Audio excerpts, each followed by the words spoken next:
Breaking news చూస్తున్నాం. CM Revanth Reddy ఢిల్లీలో పర్యటిస్తున్నారు. పర్యటనలో భాగంగా ప్రధాని మోదీని కలిసే అవకాశం ఉంది.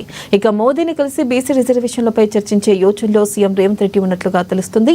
బీసీ రిజర్వేషన్లను షెడ్యూల్ 19లో చేర్చాలనే విజ్ఞప్తి చేయనున్నట్లుగా సమాచారం. ఇక రేవంత్ రెడ్డి వినతిపై మోదీ ఎలా స్పందిస్తారు, ఎలాంటి నిర్ణయం తీసుకుంటారనే అంశంపై ఉత్కంఠ నెలకొంది. ఇక ఇవాళ సాయంత్రం హైదరాబాద్కు సీఎం రేవంత్ రెడ్డి తిరిగి రానున్నారు.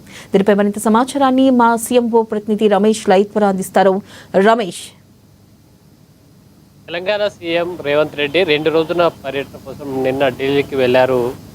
నిన్న ఏదైతే 2 తెలుగు రాష్ట్రాలకు సంబంధించినటువంటి జల వివాదాలను పరిష్కరించడంలో భాగంగా జలశక్తి మంత్రిత్వ శాఖ ఆధ్వర్యంలో ఇరు రాష్ట్రాల సీఎంలతో పాటు నీటిపారుదల శాఖ అధికారులతో కూడా సమావేశం అవ్వడం జరిగింది. ముఖ్యంగా బనకచెర్ల ప్రాజెక్టు మినహా ఇతర అంశాలపై చర్చించడం జరిగింది. ఇందులో భాగంగా 2 ట్రిబ్యునల్స్లను కూడా గోదావరి కృష్ణా ట్రిబ్యునల్స్ని గోదావరి ట్రిబ్యునల్ను తెలంగాణ రాష్ట్రంలో ఏర్పాటు చేసేలాగా, అలాగే కృష్ణా ట్రిబ్యునల్ని ఏపీ రాష్ట్రంలో ఏర్పాటు చేసేలాగా కూడా ప్రతిపాదించడం జరిగింది. అట్లాగే శ్రీశైలం ప్రాజెక్టు మరమ్మతుల కోసం కూడా ఆంధ్రప్రదేశ్ రాష్ట్రం అంగీకరించడం జరిగింది. ఇక ఈరోజు ఢిల్లీలో ఉన్నటువంటి సీఎం రేవంత్ రెడ్డి ప్రధానమంత్రి మోడీని కలవనున్నారు. వారితో పాటు కేంద్ర మంత్రులకు సంబంధించి కూడా కలిసేటువంటి అవకాశం ఉంది. ముఖ్యంగా ఏదైతే 42% రిజర్వేషన్లు బీసీలకు కల్పించాలనే ఉద్దేశంతో తెలంగాణ అసెంబ్లీ చేసినటువంటి తీర్మానాన్ని ఆమోదించేలా చూడాలి. అట్లాగే రాష్ట్రపతి తొందరగా ఆమోదించేలా చూడడంతో పాటు 9th షెడ్యూల్, రాజ్యాంగంలోని 9th షెడ్యూల్లో ఈ అంశాన్ని చేర్చే విధంగా కూడా చూడాలంటూ కూడా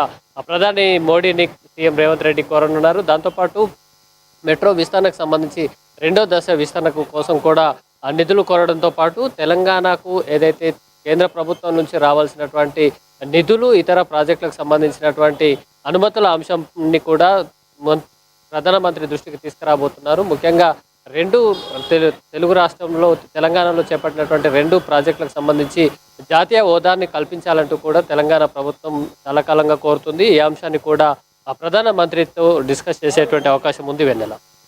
రైట్, థ్యాంక్ యూ రమేష్.